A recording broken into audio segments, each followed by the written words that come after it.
Why predators feared sleeping ancient humans. Imagine being born tens of thousands of years ago.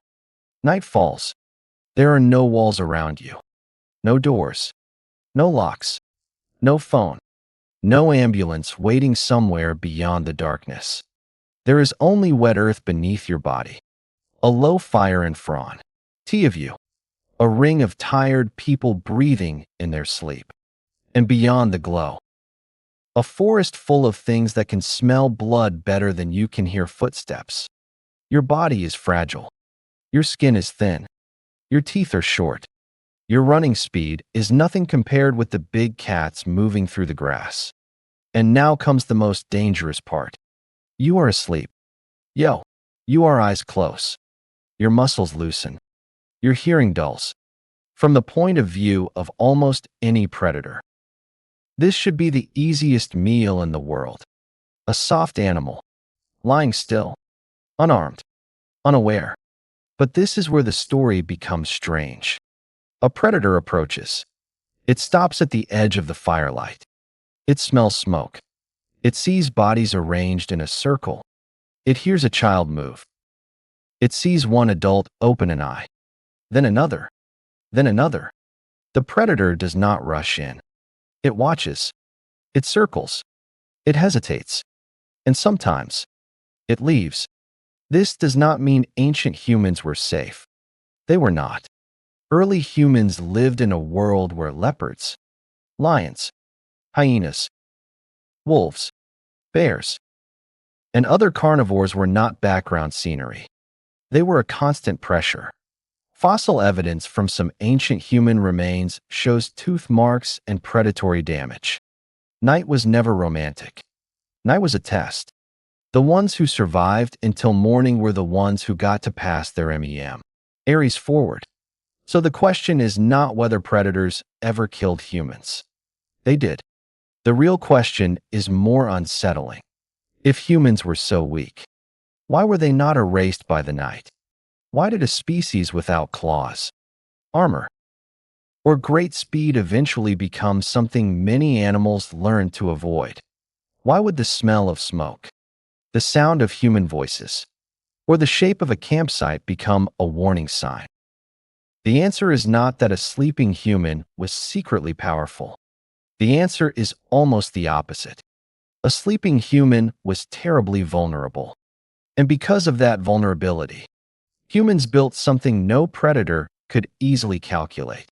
A system, a fire, a pattern, a group, a memory of yesterday's danger, a plan for tonight. The predator did not simply see one body in the dark. It saw evidence of a species that changed the rules. To understand this, we have to let go of a simple myth. Humans did not win the night with one invention. Not with fire alone. Not with spears alone. Not with one brave hunter sitting awake while everyone else slept. The hidden mechanism was the stacking of small advantages, each one modest. Together, overwhelming. The first layer was fire. Fire was not just heat. It was a border in a world without electric light. A fire told the darkness that this space had been claimed. Smoke could mask human scent. Light could expose the eyes of nocturnal animals. Heat could keep children alive. And perhaps most importantly, fire said something that animals could learn. There are humans here. This is not ordinary prey. This place can hurt you. Scientists still debate exactly when early humans learned to control fire consistently. Some archaeological evidence pushes repeated or intentional fire use hundreds of thousands of years into the past, and in some cases perhaps earlier. But the exact date is less important than the transformation. Once fire became part of human life, sleep changed. Sleep was no longer simply a body surrendering to darkness. It became a social arrangement around a controlled flame. The second layer was group vigilance.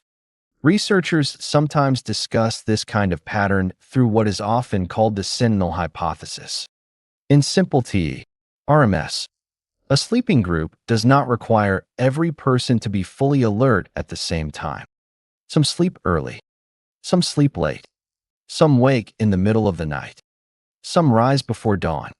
Among modern hunter-gatherer groups, researchers have observed that age, sleep timing, fatigue, and daily rhythms can naturally create a pattern where someone is often awake while others sleep. This does not always mean a formal guard standing with a spear. It may be quieter than that. An elder wakes because his body sleeps lightly. A mother wakes because a child turns beside her. A young man wakes because the cold has crept under his skin. Someone adds fuel. Someone listens. Someone notices movement beyond the fire. The night is no longer one giant danger faced by one person. It is divided into fragments, and those fragments are shared. The third layer was distance. Human beings are unusual throwers. The shoulder, hand, eye, and brain combine into a strange weapon system. A human can stand away from danger and still make danger arrive. A stone, a sharpened stick, a spear. A predator understands teeth. It understands claws. It understands hooves. It understands prey that runs. But a thin, upright anima, that can injure from several meters away, is much harder to read. And humans rarely attack just once. One stone is followed by another. One shout becomes many. One burning branch becomes a circle of burning branches. For a lion, a hyena, or a leopard, attacking a lone sleeping animal can be a good risk. Attacking a human camp is different. It is a gamble of being burned, a gamble of being stabbed, a gamble of being hit in the eye, a gamble of being chased long after the first attack fails. In the wild, injury can be more dangerous than hunger. A predator that breaks a leg may not die immediately, but it may lose the ability to hunt. So caution is not cowardice. Caution is survival mathematics. And humans became one of the hardest animals on Earth to calculate. There was also a fourth layer, learning. Predators are not machines running on instinct alone. They remember. They remember a failed ambush. They remember pain. They remember a smell associated with fire. They remember the sound that came before stones flew from the dark. A young predator that approaches a human camp and gets burned, struck, or driven away may behave differently the next time it smells smoke.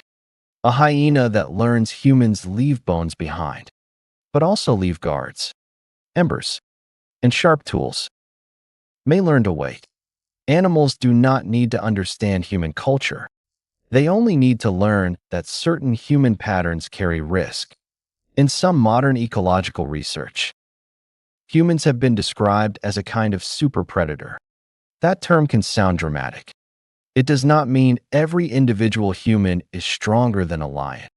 It means human-caused danger can be wider, less predictable, and more flexible than the danger created by ordinary predators. A lion kills to eat. A wolf pack chases to survive. But humans may set traps, throw from a distance, return with more people, defend a camp, retaliate, change tactics. This uncertainty is itself a weapon.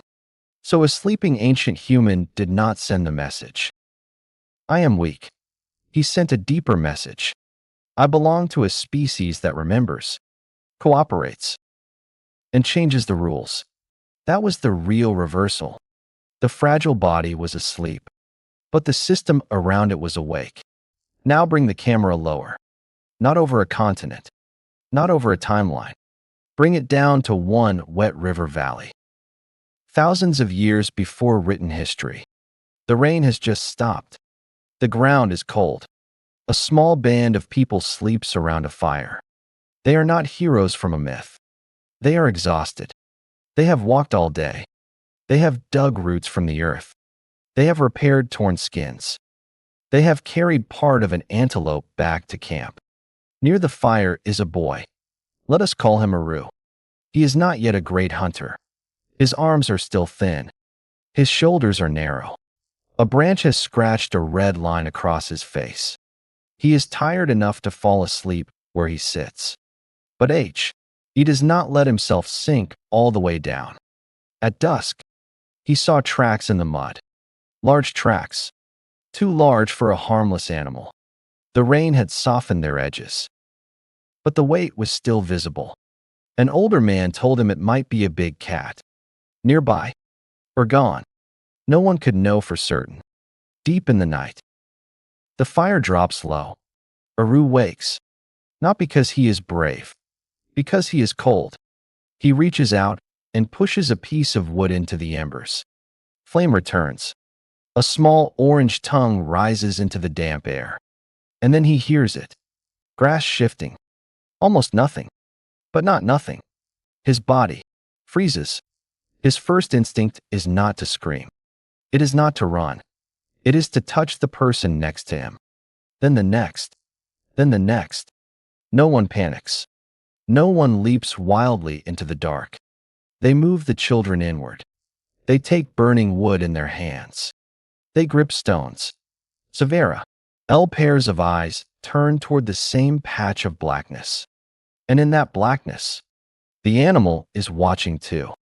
It does not see only Aru. It does not see only a boy. It sees a ring of flame. Standing bodies. Raised arms. Tools. Stillness. Coordination. It may be hungry. It may have followed them for hours. But now it must decide whether the meal is worth the wound. It could bite one person, but it could also be burned, stabbed, hit, blinded, pursued. It does not know whether the sharp stone flakes use during the day will appear in the night. It does not know whether the same animal that looks so soft on the ground will suddenly become 10 animals acting as one. So it steps back, then again, and disappears. By morning, Aru may not think he has defeated a predator. He may not have words for strategy. He simply remembers. If you wake cold, feed the fire. If you hear movement, wake the others. Children sleep inside the circle. Meat must be close enough to guard, but not so close it draws danger into the bedding. This is one of the oldest forms of civilization. Not walls, not written law, not kings. A warning passed from one body to another at the edge of sleep. A small act that says, I heard something, and I will not keep that danger to myself. That is how knowledge becomes survival, not as a theory, but as a reflex, a gesture, a hand on a shoulder in the dark. Why did humans live this way in the past? Because they had no other choice. In an ancient camp, a child crying in the night was not a private inconvenience. It might reveal the group's position, or it might alert the group that something was wrong. An elder waking at midnight was not just an old person with poor sleep. He might be part of the group's safety net. A fire going out was not just a drop in temperature. It meant the boundary between the camp and the dark was failing. Night belonged to the group. Sleep belonged to the group. Danger belonged to the group. But modern life has changed the arrangement. We have handed the night to walls, doors, locks, streetlights, security cameras, emergency services, neighborhoods, institutions. This is not a failure. It is one of civilization's great victories. A child can sleep in a room without hearing wolves beyond the tree line. An old man can wake at 3 in the morning to drink water instead of checking the embers. A mother can place a baby in a crib without listening all night for movement in the grass. Modern society has taken the danger once held by the group and transferred much of it into buildings, systems, and technology. But there is a cost. Our bodies and brains do not fully know that the world has changed. Many people still wake suddenly at a small sound. A person sleeping in an unfamiliar room may sleep more lightly than at home. Psychologists call one related phenomenon the first night effect. In simple terms, when we sleep in a new place, part of the brain may remain more alert. almost as if it is keeping watch. That is not weakness. It may be the echo of an ancient safety system. We sleep in apartments, but some part of the brain still behaves as if we are sleeping at the edge of the grassland. We think our anxiety is entirely modern, and some of it is. But part of our alertness may be older than cities, older than farming, older than walls. It may come from nights when someone had to wake and feed the fire. The modern contrast is not that we have become weak. It is that we have outsourced watchfulness. When the system works, this gives us freedom. We can dream deeply. We can lock a door and trust the night to remain outside. We can live lives ancient humans could not imagine. But when systems fail, another truth returns. We remember that safety was never simply an individual achievement. It was always a relationship between people, between generations, between bodies and tools, between fear and care. So why would predators fear sleeping ancient humans? Not because sleeping humans were powerful, because they were not. They were breakable. They could bleed. They could freeze. They could be taken in the dark. And precisely because they were breakable, humans invented ways to protect the breakable. Fire, tools, shared sleep, memory, warning, punishment, cooperation, trust. These things stacked together until a sleeping person was no longer just a body on the ground. Behind him stood yesterday's lesson. Behind him stood an older who remembered where danger had come from before. Behind him stood a mother who would wake at the smallest movement of a child.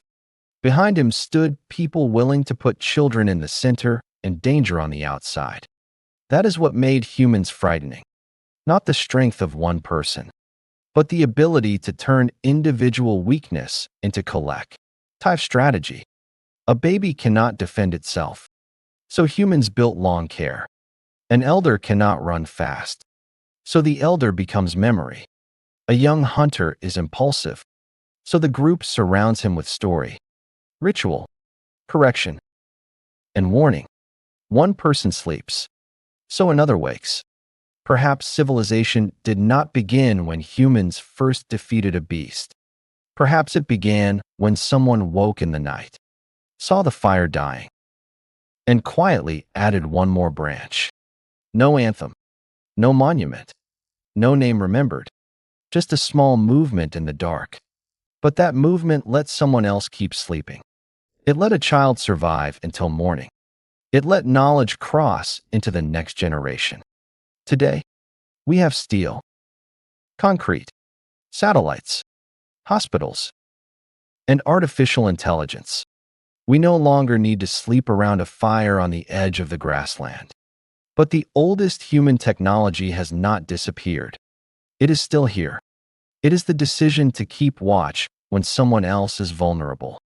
The thing that made predators step back was never just the fire. It was the circle around the fire. Tired people, afraid people, people who did not know what the night would bring. But they did not scatter. They sat together, slept together, woke together, and connected fragile bodies into something even darkness had to hesitate for entering. Maybe that is the secret of being human. We did not reach the present because we stopped being afraid. We reached it because fear taught us to take care of one another. And the part of civilization most worth preserving may be that ancient instinct. When night comes again, when the light trembles in the wind, someone sleeps, someone wakes, someone adds wood to the fire, and the world is held together, one small watch at a time.